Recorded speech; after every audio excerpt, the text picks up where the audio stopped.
make my writing better. It comes from the criticism I do, the plays I do. I also work in the media and write about how the media tells story. And the overarching sort of theme of everything I do, no matter what genre I'm working in, is I'm interested in how story influences our lives. Because things happen to us and we have to make sense of them. And the way we do that is we form a narrative out of them, even though the fact is that life is very random.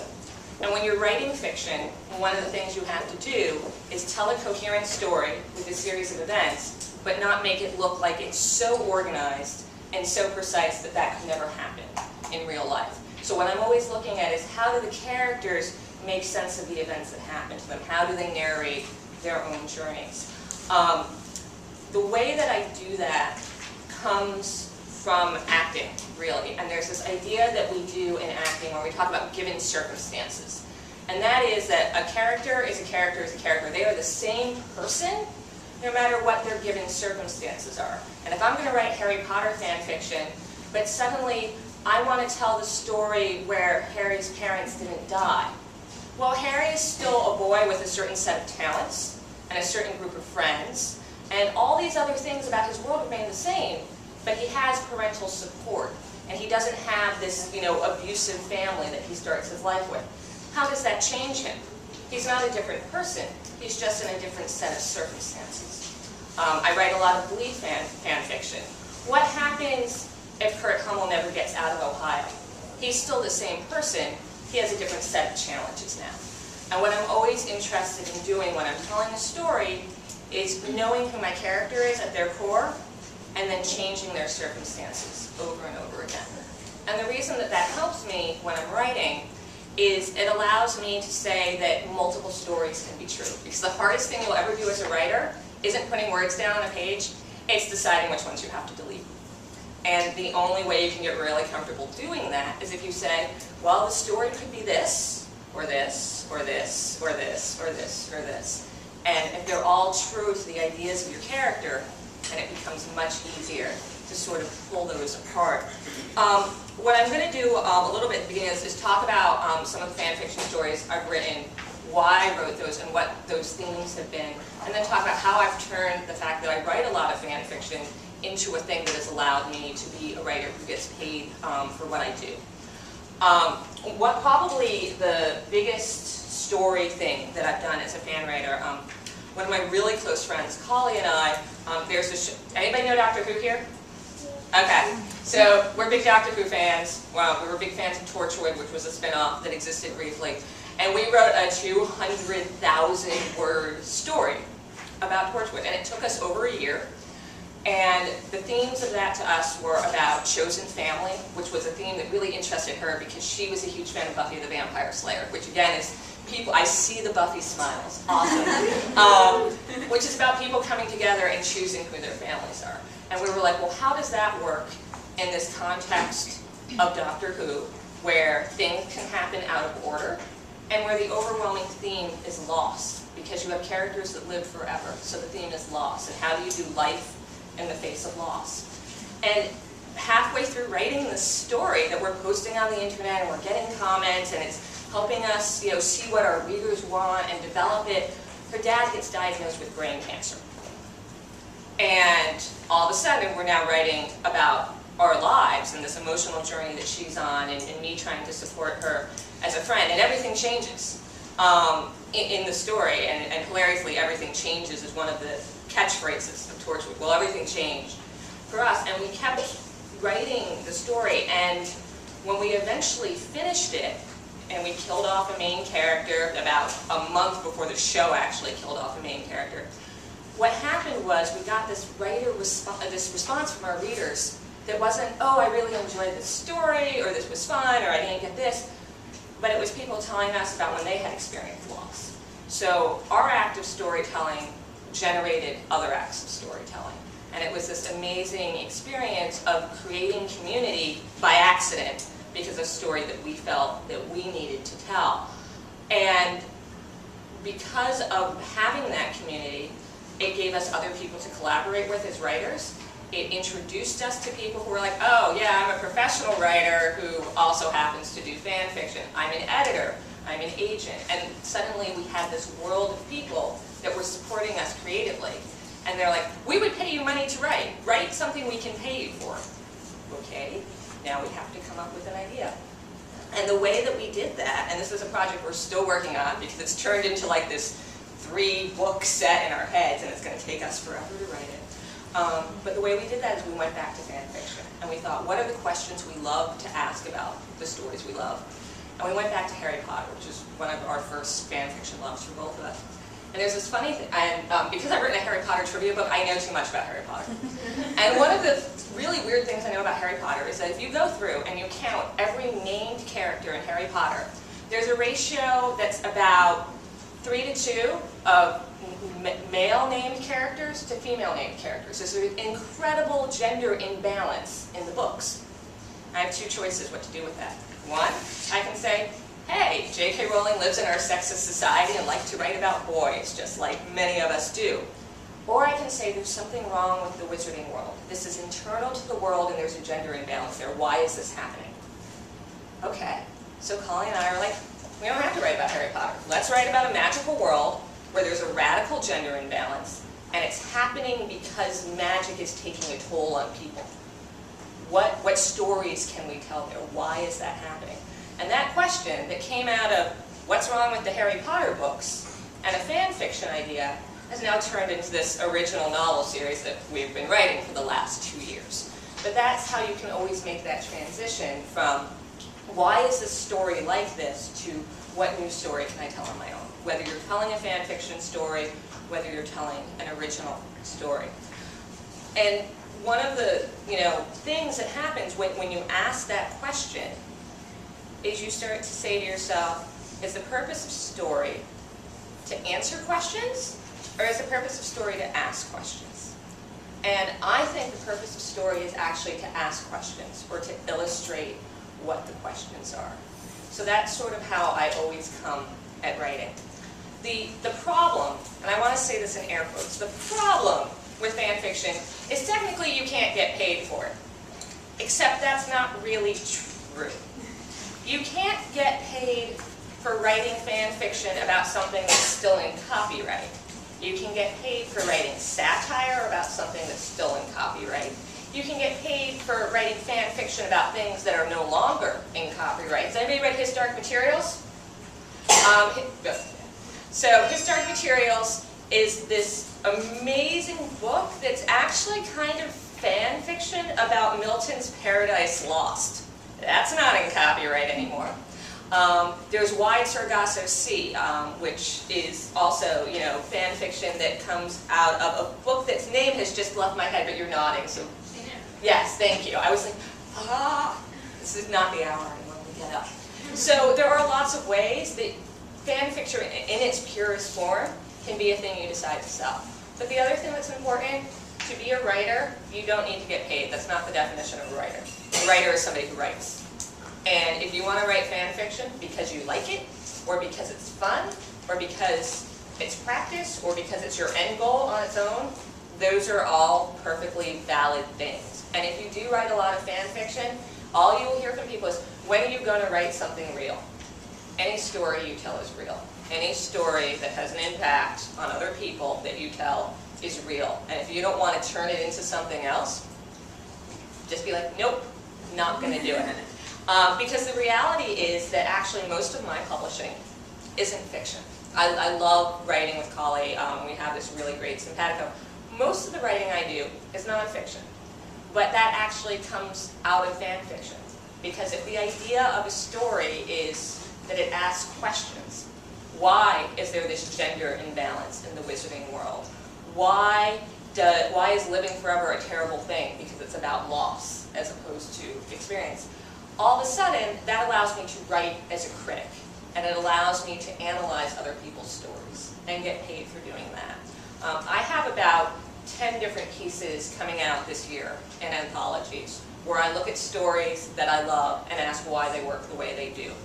And every single one of those properties that I'm writing about, whether it's Buffy the Vampire Slayer, or Doctor Who, or Glee, all of those are places where I write fan fiction, where my editors know I write fan fiction. It is, It's not a dirty little secret anymore. And sort of the punchline of that, to talk about how this works for me professionally. So this is the book of Harry Potter, Trifles, Trivias, and Particularities. Unless you read the spine, and then it's the book of triples, because there's an amazing typo on the spine of my first book, 8,000 copies. Say the book of triples, trivias, and particularities. So lesson number 1, never trust your copy editor. Do everything they say, and then check everything again. But, so I got this book deal in 2007 when a friend of mine, I'm actually on a set, I'm shooting for Law & Order, and my phone rings between scenes, and it's a friend of mine. She's like, I'm on Craigslist, and there's some weird ad for some guy who wants somebody to write a book about Harry Potter. You should, like, email him. Second I get off set, I email this guy. I'm like, so you want somebody to write a book about Harry Potter? I've written 1 million words of Harry Potter fan fiction. I have a journalism degree. You should let me write a book about Harry Potter. The guy calls me an hour later. I go down to the offices of the publishing company. He's like, so explain to me this fan fiction. What is fan fiction? I explain it, and then he Googles it. Yeah. Any of you have written fan fiction before today, you know exactly how that went. He's a little uncomfortable. And he's like, so this is all kind of scary to me, and aren't we going to get sued? And a lot of it's about sex, and I don't understand why this is happening, and why can't you write your own novel? I'm like, well, you don't want me to write my own novel. You want me to write a book about Harry Potter. He's like, why should you do it? I'm like, because there are thousands of people online who read my fan fiction. I have an audience already. I come with a built-in audience. Give me this deal. And he's like, okay. I then had 3 weeks to reread the entire Harry Potter series and write a trivia book about it. If somebody asked you to write a book in 3 weeks, you say yes because you get to write a book. But, oh God, it will be the worst experience of your life. I did not sleep. I like 2 hours a night. It was a nightmare. But wrote this, came out. All 8,000 copies sold out. I earned back my advance. We did not reprint, but we continued to have the ebook, so I continue to get royalties from that. And then from this, I was sort of able to make everything else happen because I started going to conferences. I went to Dragon Con, Harry Potter cons, and said, oh, I write about pop culture now. And I would meet other editors and say, oh, well, what else are you into? Because I can't shut up about fan fiction and be like, oh, so I'm like totally writing this thing about Doctor Who and like Captain Jack and on and on and on and on. And people are like, oh, I'm doing this anthology. Do you want to be in it? So from there, I sort of wound up being in other anthologies. I have been paid to write about Buffy, where I discover the horrible reality that I may be Spike. I write actually terrible poetry and think it's awesome. So I got to write about that and tell that story and my relationship to that story. And a lot of that was thinking about what's my narrative, but it was also thinking about what Spike's narrative is. I've gotten to write, I write about Doctor Who sort of all the time. I've done 4 or 5 things on it now. I had one thing come out last month. I have another thing that's supposed to be out in June, but Amazon's already selling it. And that's in an anthology called Queers Dig Time Lords, which is about gay and lesbian perspectives on Doctor Who. And the thing that I wrote about was because you have this character who's immortal, he's lived throughout history. And I talked about his narrative in terms of what his life must have been like in the age of AIDS in the 80s and compared that to my life in the 80s as a teenager. And that's a case where through fan fiction, we never got the story of when Jack lived in the 80s. We got the story of Jack in 1899. We got the story of Jack in the 51st century. Well, I wanted to know about the story of Jack in the 80s. And instead of writing that as fan fiction, I wrote that as nonfiction. So that's how I was able to make a career out of fan fiction and continue to make a career out of fan fiction. There are lots of other people who make a career out of fan fiction because they wrote that one story that's so freakishly popular on the internet, somebody magically appears and says, here, write 3 novels. We all know who Cassie Clare is, right? Yes, she did that. Do you guys know about the Treble series?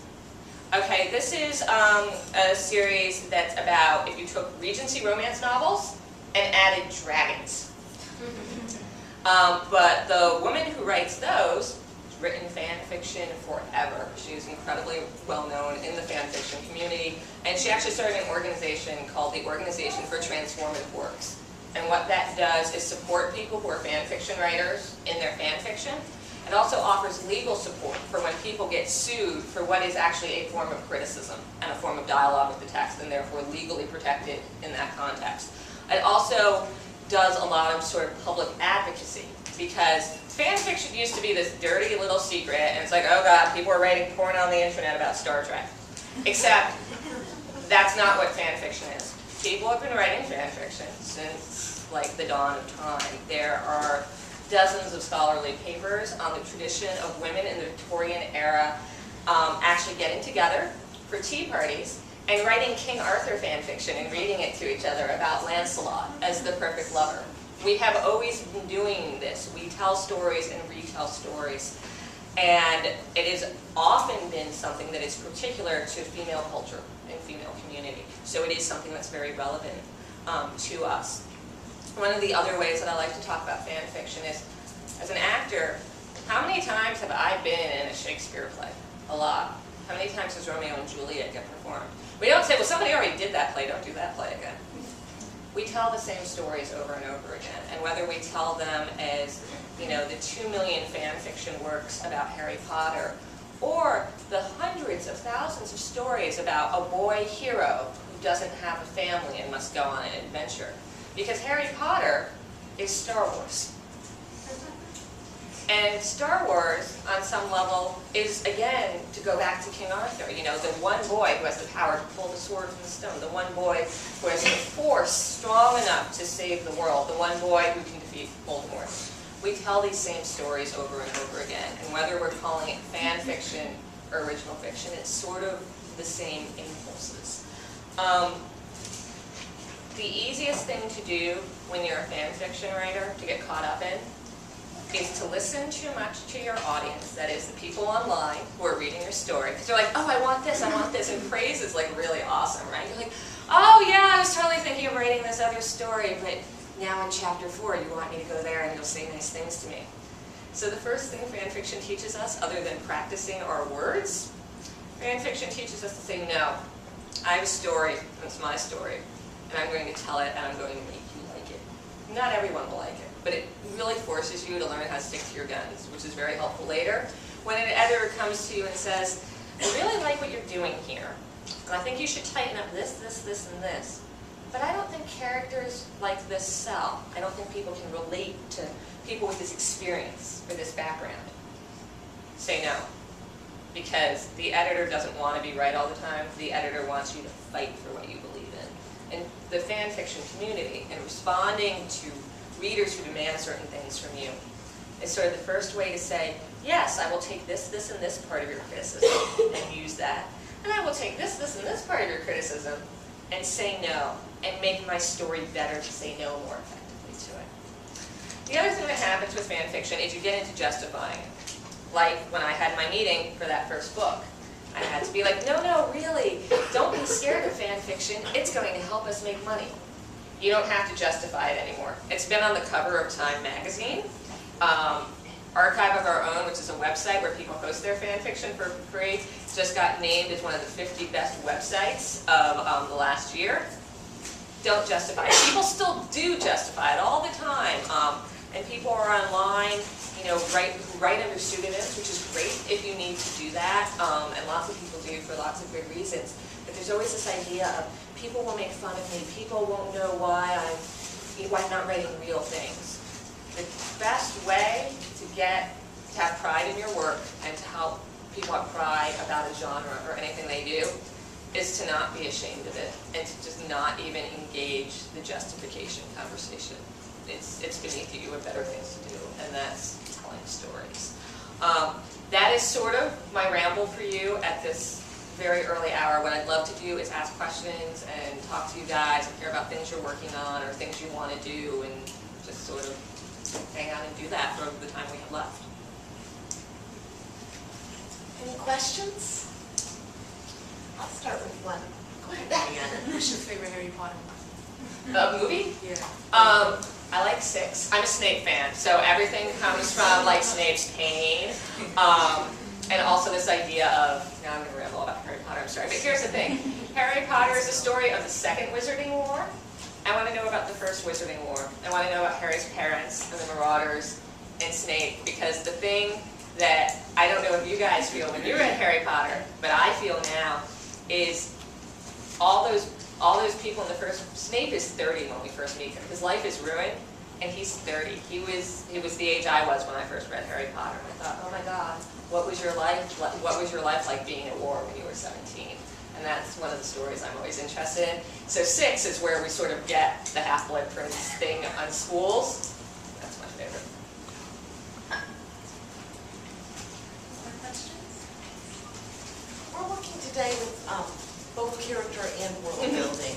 When you start writing fan fiction, like a new piece or a piece you've been working on, how do you work with both of those? And you kind of lean towards one or the other to get you started? I'm always interested in character first. That's just kind of how I'm wired. And a lot of that is, for me, I tend to work out of a very small detail. I'll find like one weird little thing that is mentioned and never explored again by the writer or the TV show, and I'll be like, well, what does that mean? One example I have of this is in Glee. Somebody noticed, because the people on Tumblr are just like wizards, somebody like took a screenshot of Blaine Anderson's bedroom and like zoomed in on a fencing print on the wall that I didn't even see. I fence. I know what that means in terms of the time commitment and how that affects your body and what you think about when you study a martial art.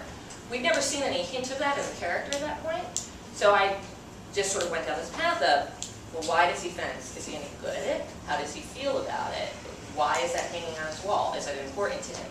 And I just started obsessively asking questions about this character and fencing and what he would say about those things versus what I would say about those things. And then suddenly I'm like, okay, now we need a plot. And eventually I sort of tack that on later. But the thing you'll see in fan fiction a lot, especially if you're new to it, is people tend to do a lot of character studies. There's this huge genre of fan fiction where there is no plot. It's just somebody thinking about a thing going on in their life. And while that isn't the type of fiction that normally gets published, that is an incredibly valuable part of fiction and an incredibly valuable process. Other questions? Can you talk generally about why you love fantasy, or is that an okay word to use? Yeah! I don't have that. Yeah, I mean, we call it science fiction and fantasy, and science fiction is spaceships and fantasy is all the other stuff. I'm really interested in people who are other, who are defined as sort of outside the norm in some way. And not all fantasy books do this. Some fantasy books, we have, you know, oh, it's a fantasy world and everybody has magic, la la la la, and the story actually hinges on something else. But when we talk about Harry Potter, there's this secret world of magic, and if that secret comes out, bad things may happen.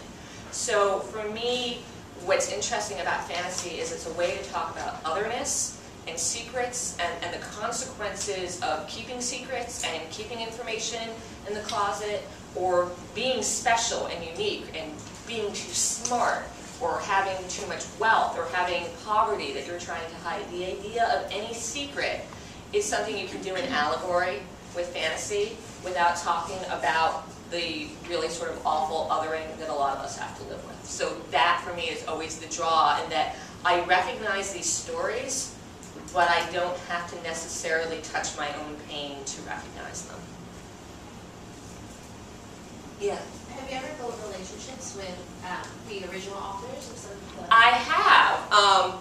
There is this wonderful, wonderful book called Swords Point by Ellen Kushner that it takes place in a fantasy world that is largely without magic, that is actually about a swordsman and his companion, who is a scholar. And because I fence, I'm very drawn to these books, and I had written fan fiction about them, and I met Ellen at a reading, and she overheard me talking to somebody, and she's like, I heard you saying that you do like personal assistant work, and I totally need a personal assistant, and I read your fan fiction, and like, do you want a job? And that's a lot of information to come at you at once, because it's like, I really admire you and want to talk about craft, and oh my god, you read the thing I did to your characters, holy crap. So that was very weird. Ellen has been a good friend for years. I've actually double dated with her. My partner and I are together because of my friendship with Ellen and her wife. So I have met creators of things I've played with, and they have been profoundly generous to me as a writer and a person. Not all creators love this. Anne Rice will sue anyone in a heartbeat who says anything about the Vampire of the Stot, like ever. George R.R. Martin has made it clear that he is wildly uncomfortable with fan fiction, although at this point kind of turns a blind eye, and a lot of people get around this by writing about the TV show of Game of Thrones instead of the novel of Game of Thrones. In general, anytime I've engaged somebody personally about it, they've been super gracious. And I've also, you know, some of the stuff I do comes out of literature, and some of the stuff I do comes out of TV and film. And I've met a lot of people who are connected to the TV and film properties that I do write fic about. And on some level, they're always more comfortable with it, because one person never isn't a TV show. Your TV show is your costume designers are telling a story, your director's telling a story, your showrunner's telling a story, your writers, your actors. So everybody just sees you as another piece of the puzzle of telling a story. But when it's like that one person who wrote this novel and it's their life's work, and you're like, oh, so I see Richard like this, and she's like, oh, well, I see Richard like this. You're like, is that okay? But usually it's okay. People tend to be really flattered by it. And there is this tradition in fan fiction where people remix each other's fan fiction. People have written fan fiction about my fan fiction. So you too can have the experience of being an author who has fan fiction written about them long before you ever get published. So that's out there too. Yeah. When writing fan fiction, how do you know when you're taking too much from the original work? If I'm not saying anything new, as a lot of it, and normally I'm so interested in little weird detail-y things that I don't feel like I'm having that struggle a lot. I know when I read other people's fan fiction, especially with TV shows, there's a tradition of the show just aired and then people write a reaction fic to it, so every week there's like this spate of stories about like the latest episode, and some of those can feel like, oh, you literally just sort of like told the scene I just watched from inside somebody's head. And if I could see all of that on the actor's face and in the way the scene is shot, I'm not getting anything new out of it. So that again, it's that idea of not what is the story telling me, but what's the question. So whatever somebody's doing, it's not to me, oh, it's too much from the original source, or it's not enough from the original source. What I enjoy, both reading and writing, is what was the question the original source asked that we didn't know it was asking until you wrote that story. That's sort of the hook for me. Yeah. So like I know like obviously as a fan fiction writer your goal would be to get published and have a book. But if you're not at that level, because I know if you Google you would get all sorts of crazy stuff. Are there like certain websites that are like, oh, you made it as a fan fiction writer if you make it onto, or how does that work? Most of the sites are pretty much anybody can just sign up to archive their stuff. I will say, I want to say this nicely, but it's not going to happen. Fanfiction.net is sort of what we view as like the largest, broadest pool of, oh my god, what is it? And there are some great stories there, but the quality level is really incredibly broad, and part of that is because it's not something that's really connected to the fan fiction community. When you go onto sites like Archive of Their Own, that really comes out of this very large network of people that was writing fan fiction together first on mailing lists, and then on LiveJournal, and it's now sort of migrated to Tumblr. And that community is still thousands and thousands of people, but it's a community that has interacted, at least peripherally, for so long that there are standards of style, there are standards of editing, there's the tradition of having a beta reader who is basically like an editor for fan fiction. And that's a place where, again, anybody can post stuff, but if you as a reader are looking for stuff that's of better quality, I would go there. And if you as a writer want to, no matter where your writing is at a level, but if you want to get comments that are insightful and useful, and if you want your stuff to actually be seen for, like, despite the signal to noise ratio, that's really a better place to go. The thing with Archive of Their Own is it's in beta, so you can't just sign up, but like if you show up on Tumblr being like, does anybody have an Archive of Their Own invite? Like somebody will give you one in 5 minutes. So it just takes a little bit of extra effort. And that's what I would recommend. And the other thing is, you know, you talk about, you know, what level of quality of writing people are at. there are so many different styles that people use when they write fan fiction. There are fics that, I kid you not, have like thousands and thousands and thousands of comments. I think some of them are terrible. They have no interest for me because my interest as a reader is just different. So when we evaluate somebody else's quality or our own quality, we sometimes don't know how good we are, because the thing that we're trying to do, we may not be there yet, but it may be the exact right story at the exact right time for a lot of people. So never, always edit yourself, but never like censor yourself based on where you think you are, because odds are you'll be wrong. Question about editing yourself. I thought you made a really good point about sometimes the difficult thing is deciding what to delete. Yeah. And I imagine in the world of fan fiction with so many possibilities and different things that could happen, like what's your actual process for doing that? And first writing and then kind of tearing down? I mean, I have a couple different styles I do. As a fan fiction writer, one of the things I do is I try to write incredibly minimalistically, like as few words as possible, because in reality, very few moments in life are like this, where somebody sits up there and goes, let me explain to you what I'm thinking about all these things and everything that's happened to me. People have conversations and think they're saying one thing and the other person hears something else, and they don't even realize that until like 3 months later, and there's some like crazy relationship drama. And because I'm really interested in people writing past each other, I spend, my fics, when I put them up, are about 30% of what I originally wrote. And it's not just taking out paragraphs or scenes, I will be taking out words. I'm just always trying to pare down. But that's a stylistic choice, and that's not everybody's stylistic choice. The stuff Holly and I write together is very lush, very descriptive, very poetic, very much about the scene, and that's a sort of different thing. The great thing about fan fiction is I don't have a word limit. I don't have a publisher who's only going to put out so many books or pages or essays a year from me. So all that stuff I throw out, I don't hit delete, I dump it in another file. And maybe I use it for something else later. There's also this tradition in fanfic communities of 5 times and then this 1 time. So you're like, I can't decide how I want to write this story. I can't decide how it went. So people do write these stories, which are 5 different versions of the same event that are sort of in a similar theme, other than one exception. So they'll do, you know, the 5 times these 2 characters kissed and the 1 time they didn't. And then suddenly, instead of going, I have all these ideas and I have to edit them and I can only choose 1, I just dumped 6 of them into 1 story. And I got to play with that and compare those ideas. And there are a lot of sort of traditional fan fiction story structures like that that allow people to play with that. It's interesting that you write with a partner with fan fiction. Do you do that in any other form of your writing, and could you, or does fan fiction kind of lend itself to collaborating? I think fan fiction lends itself onto that, and I actually write a ton of fan fiction solo. It's just like these 200,000 words. Like it's a very long process. Fan fiction lends itself to that because you get into this thing where suddenly you're talking something like, oh my god, and then this thing and this scene, and then when she did this, oh my god, and then she said this, oh, it was so exciting, and what if? And you realize that your excited conversation with your friend online or at lunch or wherever is you're telling each other a story. You're just not writing it in words and paragraphs yet. So I think it's very easy to slide into collaboration from that. I do collaborate in some other areas. Aside from Holly and I, I'm also working on original fiction.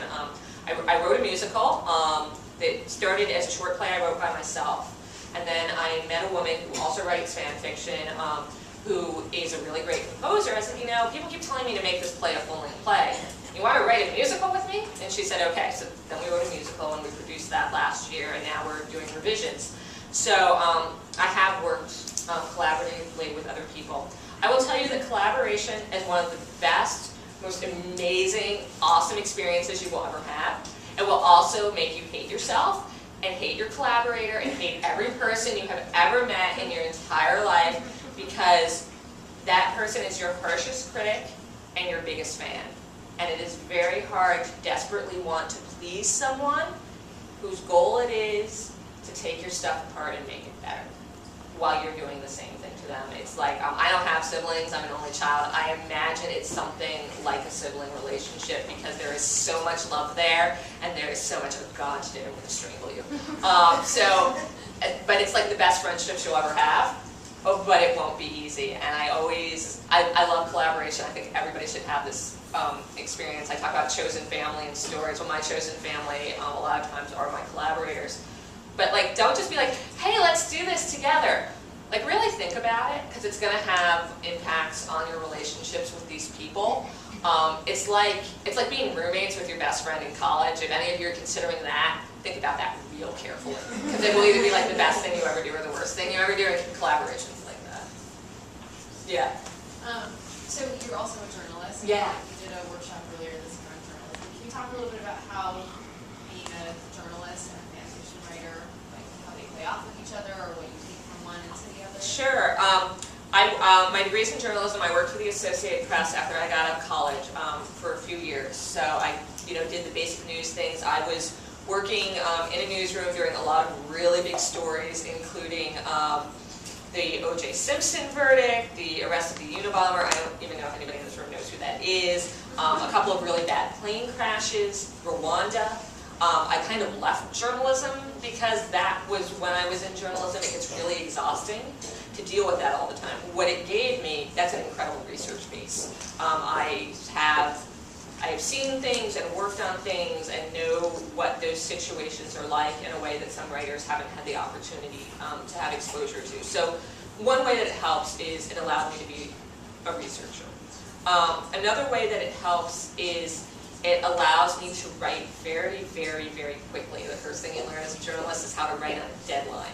If you're interested in learning how to produce a lot of writing very quickly, take a journalism class. It's awesome. Journalism also teaches you to write clearly and efficiently. And as much as some of the writing I do is this very flowery prose, in fan fiction communities we do a lot of Big Bang Challenge, 10,000 words. Let's write a drabble, 100 words. Okay, let's all get 3,000 word stories up about this by tomorrow. In journalism, you literally learn how to write to the word count. I can produce anything to the exact zero number of a word count at any time. So that's an awesome skill that journalism gave me that works in fiction and in fan fiction. I think the other thing that really sort of helps is this idea that I keep saying this, all stories are equal in the sense of fan fiction is not lesser than original fiction. It's not less, criticism is not lesser than the things we're criticizing. Academic writing, there are just all different ways of telling a story. And writing for the news is another way of telling stories. So to me, having that journalism background and what I do now for my day job, because I do write full-time, but I do many different types of writing. I work for a media analysis institute, and what I actually do is I write articles about how the news tells its story and how it represents different types of people and different types of companies and different issues. So I'm always looking for the narrative through line, whether I'm doing that as a journalist or a critic or somebody writing about the media or in fan fiction. What's that essential thread that runs through everything? And that comes to me from journalism. Great. We have no other time for one more question. Yeah. Well, one thing that I really like that you mentioned earlier was talking about otherness and just sort of how fantasy worlds, allows for otherness, but also how maybe mainstream pop culture, TV shows and movies sometimes don't allow for otherness in some ways, but how fan fiction allows us to insert otherness. Yeah. So can you just talk a little bit about empowerment and how fan fiction allows for sort of that personal empowerment? Sure. It's funny, this is a funny moment in which to talk about that because what's in the media has changed so much. I remember writing fan fiction when I was 8 and I had no audience. I just had a notebook. And, I was really into all these random Japanese anime shows that were on Fox at 7 in the morning, G-Force and whatever. It was all these boys and there were no girls. So it was, a way to insert myself into those stories because there were things girls couldn't do. And then by the time I was in high school and college, and this is in the 80s and early 90s, it was a way for me to insert gayness into stories or to, my family is incredibly sort of multi-ethnic and complicated, and it was a way to be like, well, how do you have a Jewish hero, or how do you have somebody who's first generation American, or how do you have somebody whose dad is like really, really old? Because my dad had me very late in life, and I had this very different family experience. So everybody has these things, right? Whether it's visually obvious or not. So it was really cool because there were no stories about people like me, and in some way, there's never a story about anyone like you because we're all so unique. So it was always a way to find that story. The media has changed so much that sometimes I watch TV and I'm like, oh my God, that's my story. Like, how did that happen? There are like half a dozen stories on Glee that are like actually my story and on the screen. And I'm 40 now, so that's not saving my life, but it would have when I was 16. But when I was 16, I had to do it for myself. And that's sort of what fan fiction always gives us the power to do. And as a critic, that's sort of the thing I come back to. I talked about this essay I have coming out about Jack Harkness in the 80s and AIDS. The hook that I use, there's an episode of Doctor Who that takes place in pre-Depression America on Ellis Island. And Jack has met this guy who's just come over to America from Italy through Ellis Island, as my family did. And they're dating each other in secret because it's like 1917 or something. And there's a scene where somebody uses a slur that's a Sicilian slur, a word I have only heard used in my father's home. And it's Finocchi. It actually means offendable, but it's like really, really offensive if you're Italian and gay. And here was this terrible word being used about a character I loved on a TV show that I loved. And I was glad to hear it because suddenly my story and the difficulties I had experienced were on TV. I never thought I'd see this weird part of my Sicilian culture on television. So for me, fan fiction is a way to have those experiences, which are really quite rare. And it's also a way to reconcile those experiences because this thing happens and then the scene goes on and there's guns and there's criminals and there's a mob and there's shooting, and this word just kind of blows by because the woman who wrote that episode has a similar family background to me. And I was like, oh my goodness, this is so powerful. I have to go process this in fan fiction because I don't suddenly have this big group of like Sicilian gay people to talk to about it, but I can tell a story about it that can help people who aren't me and don't have my family go, oh wow, I had no idea that moment was what it was. So I think that when I was a teenager, I thought that one day I would grow up and I would be fine with everything. And I think what I've discovered is we're never fine with everything, and we're always having this moment of, oh, that's how I feel about this, and that's how the world works. And for me, I do that through fiction. I know we have to finish up, but there is this amazing episode of Star Trek where they go to this planet and they can't translate the language because the language is about stories. Has anybody seen this? And they talk in metaphors. So instead of saying, I have to go to that tower on the other side of the planet, they say, oh, it's when the princess went to that other city. Everything they do is in metaphor, is in story. I think the episode is called Darmok. It's Star Trek: The Next Generation. It is the greatest thing about how the only way we can connect to other people is to use the metaphors of fiction. So if you can like find that on Netflix or something, or illegally download it off the internet, you should watch that. And I think that's a great place to end. Great, thank you.